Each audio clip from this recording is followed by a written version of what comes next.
Dear student नमस्कार। मैं राकेश कुमार, सहायक आचार्य राजनीति विज्ञान, राजकीय महाविद्यालय मेड़ता सिटी।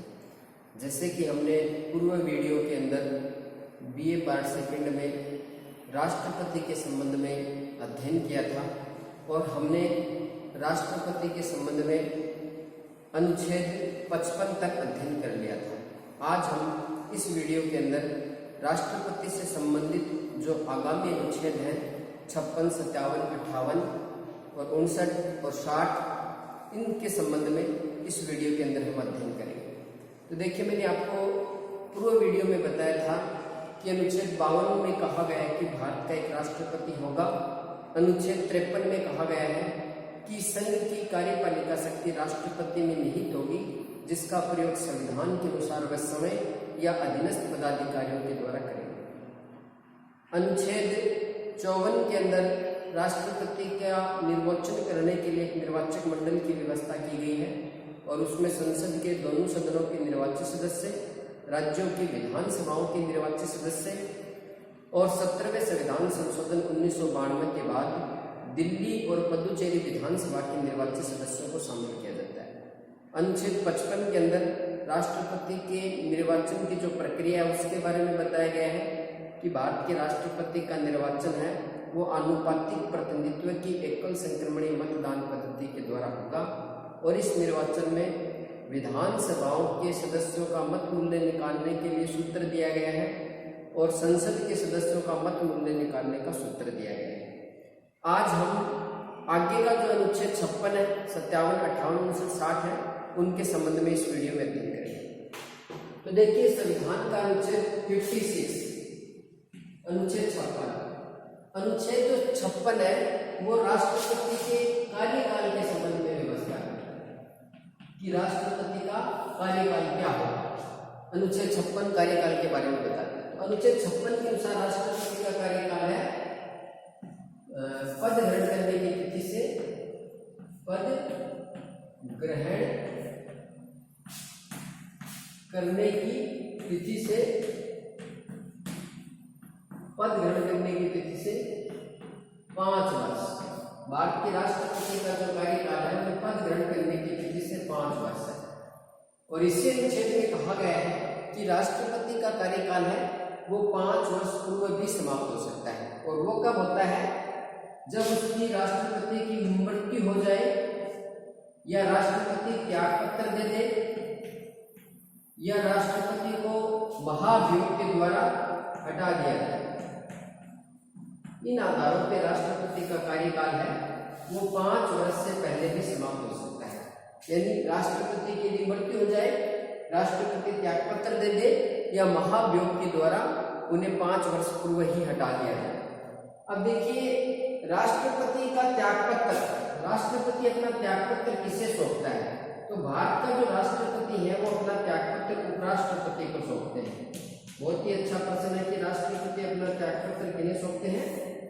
उपराष्ट्रपति को। अनुच्छेद 56 के अंदर कहा गया है कि राष्ट्रपति उपराष्ट्रपति को संबोधित त्याग पत्र के द्वारा अपना पद त्याग सकते हैं। तो राष्ट्रपति अपना त्याग पत्र उपराष्ट्रपति को सौंपते हैं और उपराष्ट्रपति हैं वो इसकी सूचना लोकसभा अध्यक्ष को देते हैं। बहुत ही अच्छा प्रश्न है ये कि जब राष्ट्रपति अपना त्याग पत्र उपराष्ट्रपति को सौंपेंगे तो उपराष्ट्रपति इसकी सूचना किसे देंगे? तो जब राष्ट्रपति अपना त्याग पत्र उपराष्ट्रपति को सौंप कर अपना पद छोड़ते हैं तो उपराष्ट्रपति का इस संवैधानिक कर्तव्य है कि वो इसकी सूचना लोकसभा अध्यक्ष को प्रदान करें। अब देखिए, उपराष्ट्रपति राष्ट्रपति के त्याग पत्र की सूचना लोकसभा अध्यक्ष को क्यों देता है? इसका सामान्य कारण यह है कि भारत का जो राष्ट्रपति है वो संविधान के आर्टिकल 79 के अनुसार संसद का अंग है। आर्टिकल 79 के अनुसार भारत की संसद का निर्माण है वो राष्ट्रपति,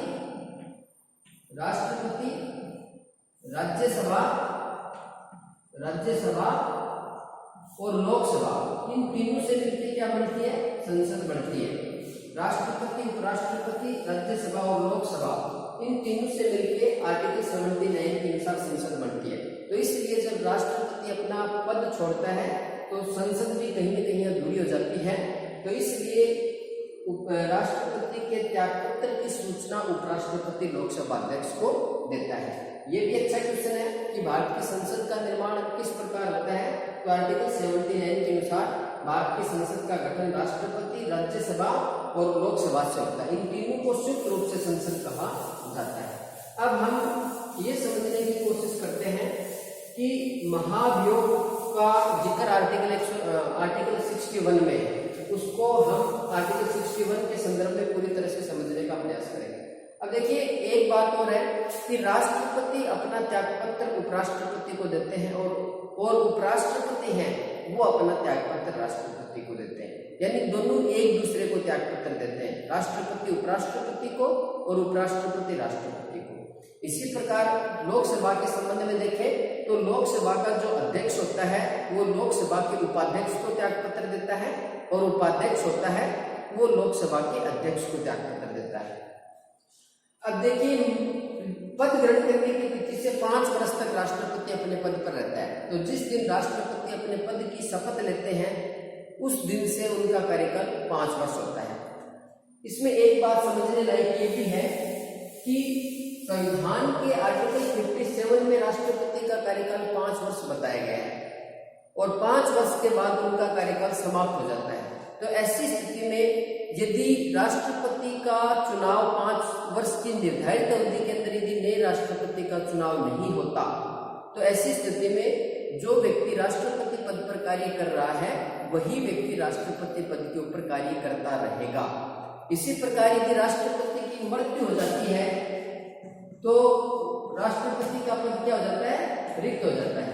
यानी मृत्यु से राष्ट्रपति का पद यदि रिक्त हो जाता है तो ऐसी स्थिति में भारत का जो उपराष्ट्रपति है वो राष्ट्रपति के पद पर कार्य करते हैं और यदि भारत के उपराष्ट्रपति भी विद्यमान नहीं है तो ऐसी स्थिति में लोकसभा के जो ऐसी स्थिति में सर्वोच्च न्यायालय के जो न्यायाधीश हैं, मुख्य न्यायाधीश हैं, वो राष्ट्रपति पद पर कार्य करेंगे। और यदि मुख्य न्यायाधीश का भी पद रिक्त है तो ऐसी स्थिति में अन्य जो वरिष्ठतम न्यायाधीश है वो राष्ट्रपति पद पर कार्य करेंगे। अब हम अनुच्छेद 57 को समझने का प्रयास करते हैं। इसमें हमने राष्ट्रपति के कार्यकाल के संबंध में बात की। अनुच्छेद 57, देखिए अनुच्छेद 57 है वो राष्ट्रपति के पुनः निर्वाचन की व्यवस्था करता है कि भारत के जो राष्ट्रपति हैं वो पुनः निर्वाचित हो सकते हैं। एक व्यक्ति कितनी भी बार राष्ट्रपति बन सकता है। भारतीय संविधान का आर्टिकल 57 ये स्पष्ट व्यवस्था करता है कि राष्ट्रपति पुनः निर्वाचित हो सकता है। कोई व्यक्ति जो राष्ट्रपति पद को धारण किए हुए है वो पुनः चुनाव लड़ सकता है। अब देखिए भारत के अंदर डॉक्टर राजेंद्र प्रसाद ही एकमात्र ऐसे राष्ट्रपति हैं जिन्होंने पुनः चुनाव लड़ा था। डॉक्टर राजेंद्र प्रसाद जी के अलावा किसी भी व्यक्ति ने राष्ट्रपति पद का पुनः चुनाव नहीं लड़ा। इसलिए भारत में अब एक ये संसदीय परंपरा विकसित हो गई है कि कोई भी व्यक्ति दूसरी बार राष्ट्रपति पद का चुनाव नहीं लड़ेगा। परंतु संविधान में इस तरह की राष्ट्रपति पर कोई बाध्यता नहीं है, कोई संवैधानिक बाध्यता नहीं है। ये केवल एक संसदीय परंपरा है जिसका पालन भारत में डॉक्टर राजेंद्र प्रसाद जी के बाद में निरंतर चला आ रहा है। परंतु संविधान का आर्टिकल 57 राष्ट्रपति को स्पष्ट तौर पे पुनः निर्वाचन का अधिकार देता है। अब इस संबंध में यदि हम अमेरिका की बात करें तो अमेरिका के अंदर ये व्यवस्था की गई है। अमेरिका के अंदर एक संविधान का संशोधन किया गया था, 22वां संविधान संशोधन। उस संविधान संशोधन के द्वारा 1962 के आसपास संशोधन किया गया था, 22वां संविधान संशोधन अमेरिका में। तो यहाँ ये व्यवस्था कर दी गई है अमेरिका के अंदर कि कोई भी व्यक्ति अमेरिका में 2 बार से अधिक राष्ट्रपति नहीं बन सकता। यानी अमेरिका का कोई राष्ट्रपति केवल 2 ही कार्यकाल पूरा कर सकता है।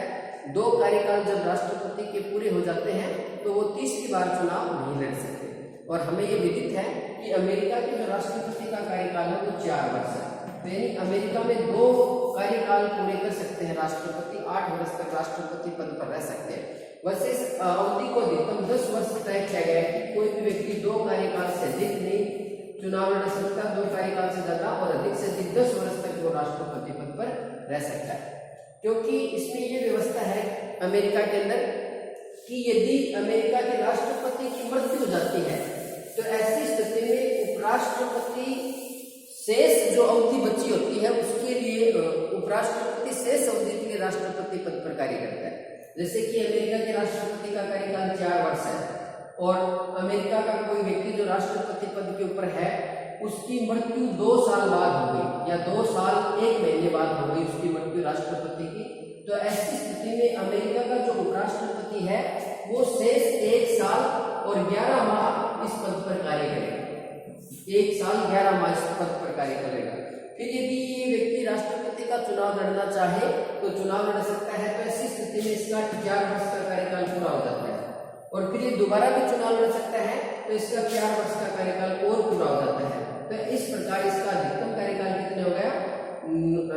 9 वर्ष 11 माह। और संविधान में कहा है कि अमेरिका का कोई भी व्यक्ति 10 वर्ष से अधिक अवधि तक राष्ट्रपति पद को ग्रहण नहीं कर सकता। परंतु भारत में ये व्यवस्था है कि कोई भी व्यक्ति जब चाहे जितनी अवधि तक चाहे राष्ट्रपति बन सकता है, पुनः निर्वाचन का उन्हें अधिकार दिया गया है। परंतु भारत में संसदीय परंपरा विकसित हो गई है कि कोई भी व्यक्ति दूसरी बार राष्ट्रपति का चुनाव वो नहीं करते। अब हम आर्टिकल 58 समझते हैं जिसमें राष्ट्रपति पद की योग्यता दी गई।